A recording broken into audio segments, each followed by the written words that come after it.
What's up, everybody? It's your man, Donovan Sharpe, and welcome to this edition of the Sharpe Reality. Whether you're listening on SoundCloud, iTunes, or YouTube, we thank you for putting us in your daily lineup. Visit thesharpereality.com anytime to listen to past podcast episodes, and be sure to go to the articles section where you'll find some of my best Return of Kings columns. The contact tab is where you can submit your questions, comments, or requests for future podcast episodes. And of course, you can always follow me on Twitter at Donovan_Sharpe. Now, if you want to support the show, scroll to the bottom right-hand side of our homepage, bookmark that Amazon link, and do all your Amazon shopping through that link. That'll help keep us on the air, but more importantly, it'll help keep your pockets fat, because it's not going to cost you anything. So let's get to it. Today's episode, I'm going to talk about three of the most ubiquitous lies we are told as men on a daily basis about women. As a matter of fact, we've been told these things since birth, since we were kids, and it's sold to us as conventional wisdom, as if to say, it is the gospel truth. There is no rebuttal to this. This is it. Men have literally been programmed to think this stuff. It's been drilled into our heads our entire lives. Now, there are many, many, many lies out there about women, most of which we are now aware of. Anyone who's taken the red pill knows that girls are not made of sugar, spice, and everything nice. You know they're slutty, deceptive creatures who won't hesitate to sell your ass out to make her look good. And oh, by the way, she'll sleep like a baby that night when she does it. So here are three of the most prevalent falsehoods we've been told about females our entire lives. So let's get to it. Number one, happy wife, happy life. We hear this all the time from old men, young men, teenagers. Sometimes we've heard it from our own fathers. I actually heard it. The last time I heard this in a movie was in Transformers. I think when Shia LaBeouf's character was trying to figure out how to lock down his female, or he was getting fatherly advice from his dad or something, and he said, do what she says, happy wife, happy life. Look, the kind of happy that a wife needs is to belong to a masculine man. She needs a man who takes care of her, fucks her brains out, holds her accountable, and demands consistent excellence from her. She needs a man who demands that she represents him well. All of those things gives a woman satisfaction in a marriage or a committed relationship. But that's not the kind of happy this phrase is talking about. The kind of happy this phrase is talking about is being a supplicating beta bitch boy. In other words, doing whatever your woman tells you to do, catering to her every need, whatever she wants you to do, whatever makes her happy at the time, you're going to do whatever it takes to make her happy at that very moment, no matter what. That is the definition of true love in a feminist marriage. So basically, they want you to focus all your energy on all of her needs and wants, no matter what. And of course, we here in the manosphere know that a woman's, quote, happiness, it's a moving target. A woman can want one thing 1 hour, and then the next she can be completely repulsed by it. It's never the same thing. This particular lie is damaging to men because we waste our time and money doing this stuff for women. What we end up doing is, because we're focusing all of our energy and our money and everything like that on making her happy, we're neglecting important things for ourselves, like physical fitness, financial solvency, etc. Bending over backwards to make women happy will deplete you of your four most important commodities: time, money, health, and freedom. It might not happen now. It's not going to happen overnight. It's not going to happen in a month. It may not happen in 6 months. It might not happen after 5 years of marriage or a relationship. But catering to a woman's needs and whims and that moving target she likes to call happiness and satisfaction at some point will deplete you of every one of those commodities. And when that happens, that's going to be a very dark place for a lot of people. Incidentally enough, that's what leads men to the red pill. And the reason it leads them to the red pill, kind of behavior is unattractive. Happy wife, happy life, when it's observed this way by men, it never works because, again, you are turning into a supplicating male, which eventually leads to cheating. Happy wife, happy life is also a projection play, meaning that women want men who are selfish and take care of themselves, and here's why. As men, we know how to act when we get treated well. If we come home from a long day at work to a home cooked, if our woman is in the kitchen, she's making us a home cooked meal, she's looking sexy, we know how to act. We treat them well. We fuck them well. We reward women for good behavior. Women, on the other hand, in 2017, they do not know how to act. If a man actually treats her with respect, if he opens doors for her, if he speaks to her with respect, if he does things for her because he cares for her, she treats him like shit. That's just the way women are. And that's part of the reason that things are fucked up in this day and age, because it's a man well, he treats her well. When a man treats a woman well, she treats him like shit, which again is why happy wife, happy life is an absolute lie. But because women foolishly think, and this is one of their big time weaknesses, women think that attraction is symmetrical. They think that being spoiled by men will make them happy. They think being spoiled by men will cause her to be more attracted to them. But what they don't realize is that it makes the man who spoils her unattractive. Actually leads to cheating. Gentlemen, make your woman, I don't care if you're married to her, I don't care if you've known her for a week, I don't care if she's her side chick. You make her earn your time and attention. Do not reward women simply for being women. Don't reward them with your time and your attention and your resources just because they're opening their legs for you. That's not the way this happens. And if you're married, and again, happy wife, happy life, that extends to all relationships. So they're not just talking about your wife, they're talking about your girlfriend too. Happy wife, happy life, happy girlfriend, happy life, whatever.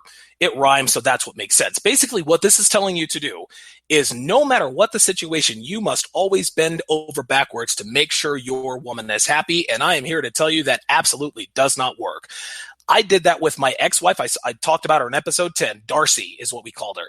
I did everything I could, like down to like even the most minute actions I did to make her happy, to try to make her life better. I was always working 2 jobs because I wanted her to stay at home and not have to work. If there were 2 towels in the bathroom, I would use the one that looked a little bit roughed up. If there were 2 pieces of chicken, I would always give her the better looking.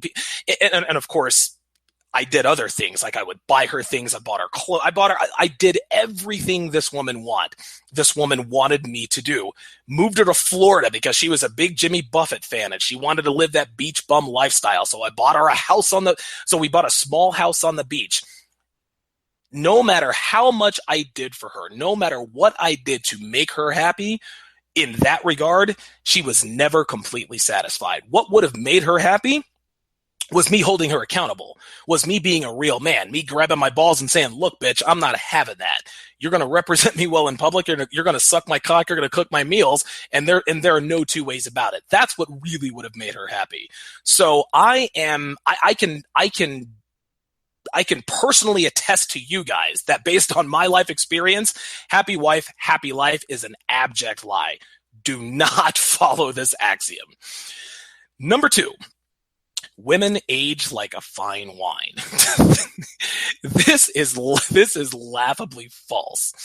And if you're listening to this podcast, we all know it. But even men who haven't taken the red pill, no matter what they say, even men who say, "Oh, women age like a fine wine," they know they're full of shit. Look, women know they don't age well, which is why they try to. This is why they try to lock down a man when they hit the wall. And a lot of times they're too late. The idea that a 38-year-old woman with a great job, a diversified portfolio, and a master's degree is more than a hot 22-year-old with none of those credentials, again, is laughable. This is another projection play, guys. Men get better with age. That's why women are attracted to that. So they think that fucking a bunch of dudes, making a bunch of money, and traveling the world makes them more attractive. But deep down, they know the truth, which is why they cling to this falsehood and try to sell it as truth. They're not trying to convince women that women get better with age. Women know that they age very, very badly and very, very quickly. They're trying to convince men that women get better with age. A man in his 40s who is well-traveled, financially stable, experienced with women, he is attractive to women. But a woman in her 40s with the exact same statistics and credentials is far from that. Now, of course, the exception to this rule is HGH. And I know it sounds like I'm kind of going off the rails, but that's really what it is. Look at Jennifer Lopez, Jennifer Aniston, and recently Elizabeth Hurley. Look up pictures of Elizabeth Hurley now. They all still look great because they take human growth hormone, which is quite literally the fountain of youth. You should Google it, do your research on it, take it. Again, I'm not a doctor. This is not medical advice, but I would strongly advise you to research HGH, because when you look at actors and actresses who don't seem to age, it is because of human growth hormone. However, most women either can't afford human growth hormone or are willing to do HGH and then do the work involved to get the best results out of HGH. So they continue to age at an accelerated rate with their bad eating habits, with their consistent drinking, and riding the cock carousel. Women do not age like a fine wine. As a matter of fact, they're probably closer to, I don't know, like a half-empty domestic light beer, teetering on the edge of undrinkability. That's the way women age. I think I read in one post somewhere where they said that women are like roses and milk, or something to that effect. I think the rose analogy was best, because when roses bloom very, very quickly, and they're gorgeous, but only for a short period of time. That's how women age. As soon as women hit the wall, as soon as they hit their full bloom, it all goes downhill very, very quickly. This is why we in the manosphere encourage women to marry young while they retain some of their youthfulness and fertility so they can lock down a man of value, because men with options aren't looking, or most men with options aren't looking to get with a 40-something-year-old woman who has 3 kids, who wants to tell you that she's experienced or that she's like a fine wine and that's why you should lock her down. Bitch, fuck you. I have more options than you do. That's why you want me. Women do not age like a fine wine. Again, that is patently false. Number 3. Behind every great man is a great woman. We have all heard this many, many times before. Once again, the way this is phrased in terms of what it really means compared with what feminism would lead you to believe are two different things.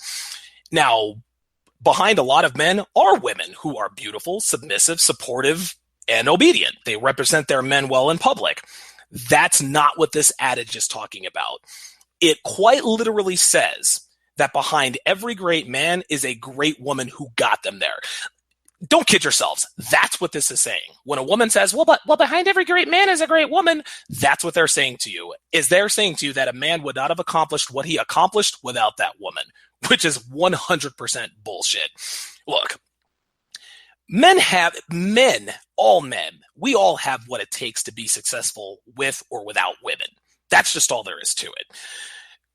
Women throughout the years have proven to be much more of a liability than an asset, and it's consistent. When you look at like Samson and Delilah took down Samson.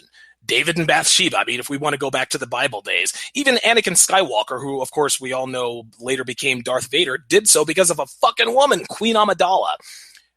Women are much more often liabilities than they are assets, and we all know it. Now, could the presence of a feminine woman make a man's journey more enjoyable? Sure.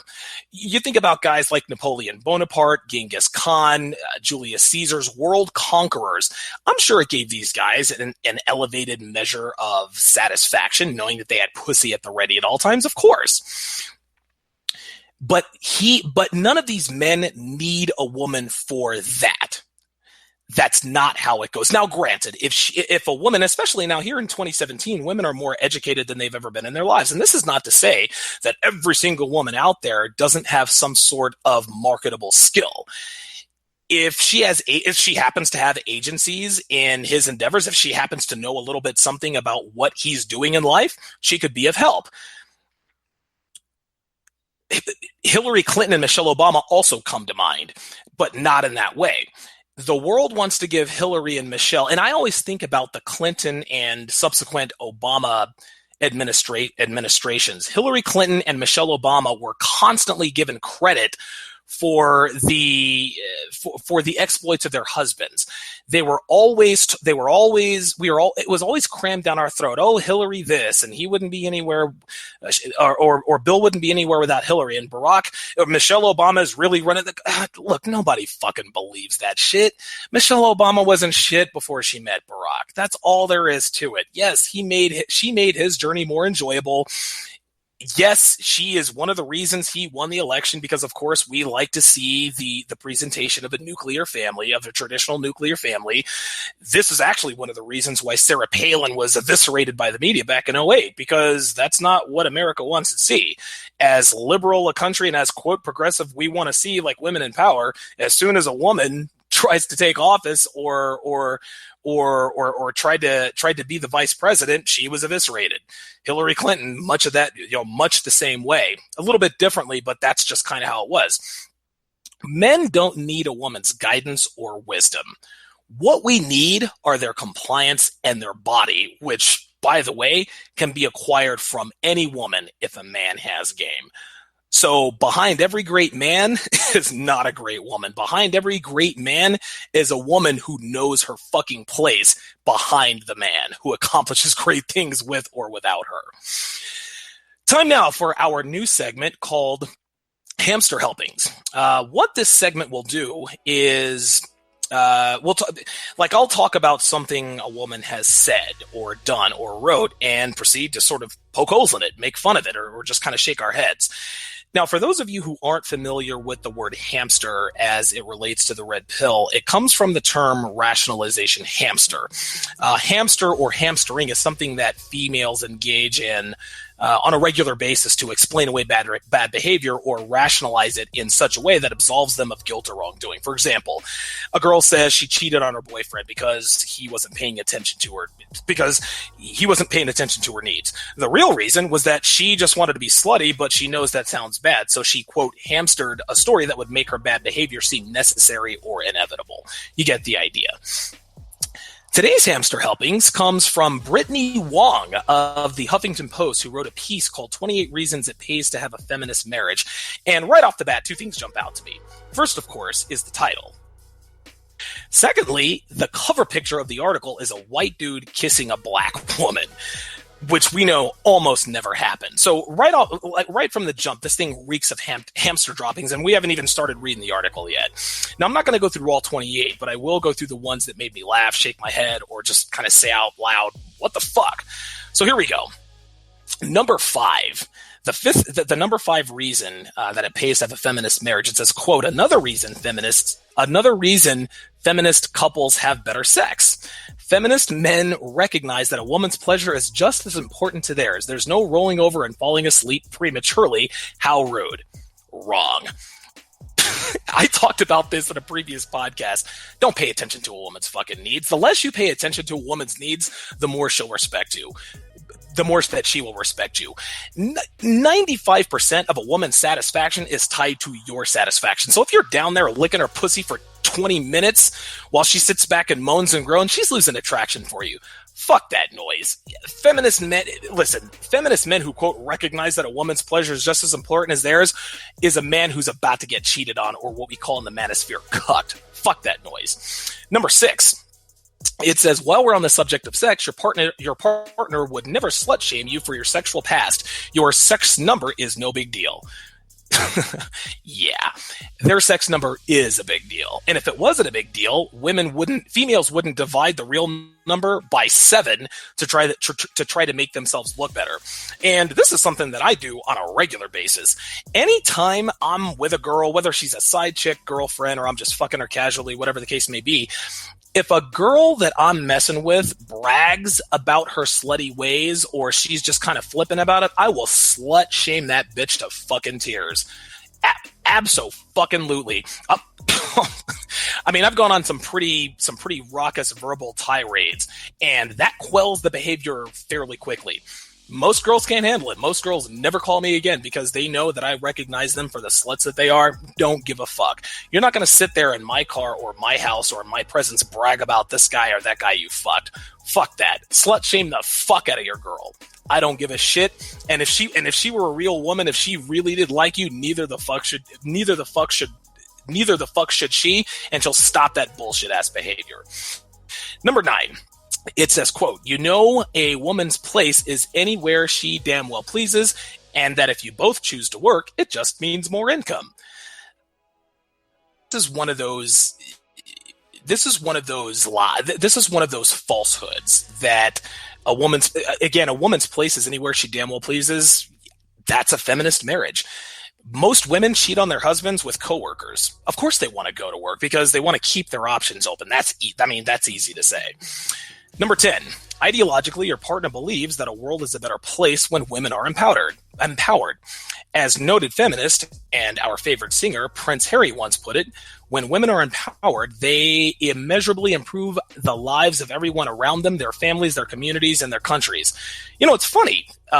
When I read number 10, all this is talk, but there aren't any hard reasons as to why it would make the world a better place. All it says is that when women are empowered, everyone's lives get better. Really? How? How is that? Because as far as I know, since the birth of feminism, sexual relations between men and women have gone completely into the fucking toilet. Number 12. You don't fret about maintaining relationships with friends of the opposite sex. Your partner knows you can and should have relationships with other men and other women. There's that. Those are those hamster droppings. Women who have relationships with men outside of their boyfriends or husbands, once again, they're keeping their options open because the minute you drop the ball, women always have to have a backup plan. This is the only reason women have friends of the opposite sex. This is why women are friends with men, because they have to have a backup plan. That's it. That's all there is to it. Women would never admit this to you, but look, Google a bunch of polls, women and backup plans. I think something like 40 to 45% of women between the ages of 21 and 35 said they have a backup plan. And 90% of those women said that backup plan is a friend of theirs that their husband knows about. There you go.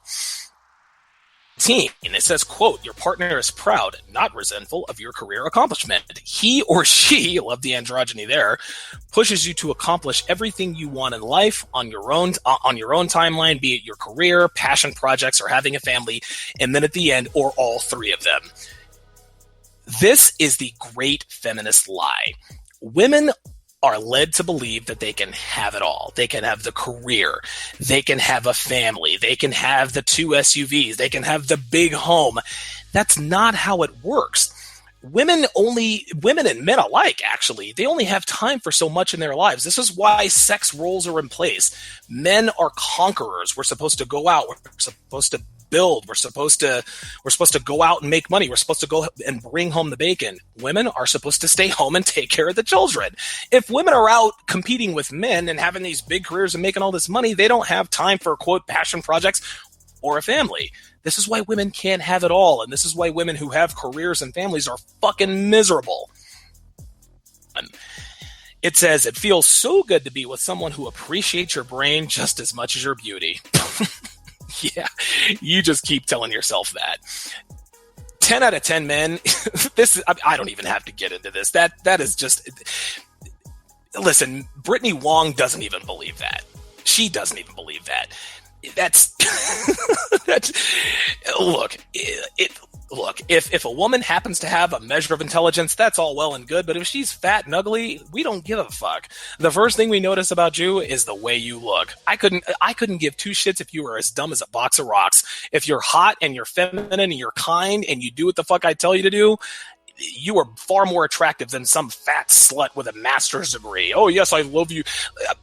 Like, I love you for your brains. I think Alan Roger Curry, who I'm going to have on Saturday, February 11th on the Sharpe Reality Live, 2 p.m. Eastern Standard Time, he said once on a podcast we were doing with Obsidian, he said, a woman has never said, I can't find a man because I'm just too submissive.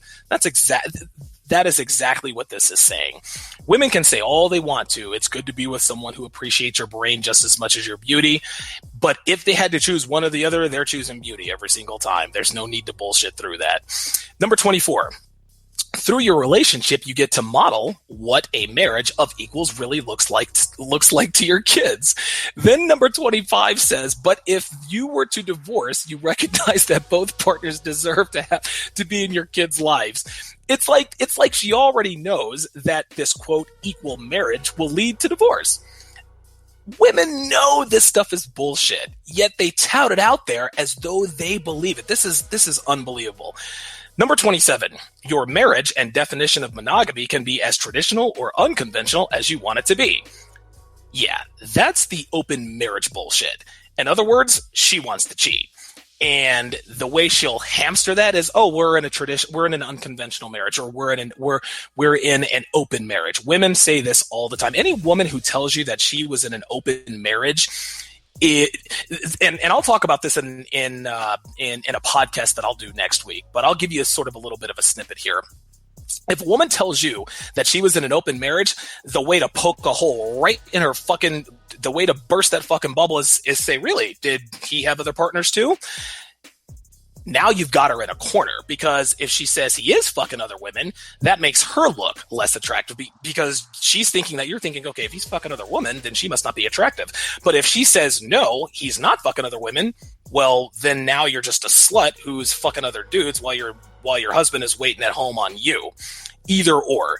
This definition of monogamy or unconventional marriage, that's all bullshit. Number 28, last but very not least, it says, understands why you felt compelled to go to the Women's March. She continues, hell, they probably joined you and wore a "this is what a feminist looks like" shirt. It doesn't get any sexier than that. The tragedy of this is that dudes actually read this and they fucking believe it.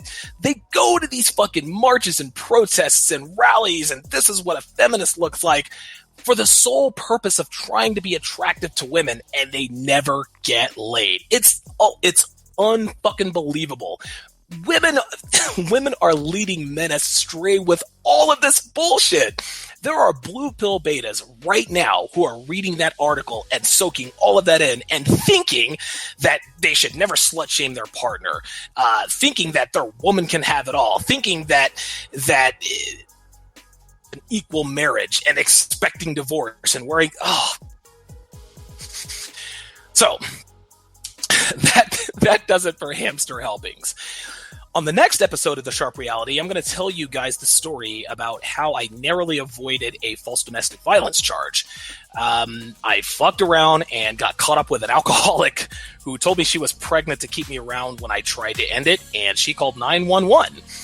So definitely stay tuned for that. That was a wild fucking experience. That concludes this episode of The Sharpe Reality. Be sure to visit thesharpereality.com anytime. Hit me on Twitter at Donovan_Sharpe, or go to the contact tab on my homepage. And don't forget to bookmark our Amazon link at the bottom right-hand corner of our homepage to support the show. Thanks for listening, guys. Talk to you next time.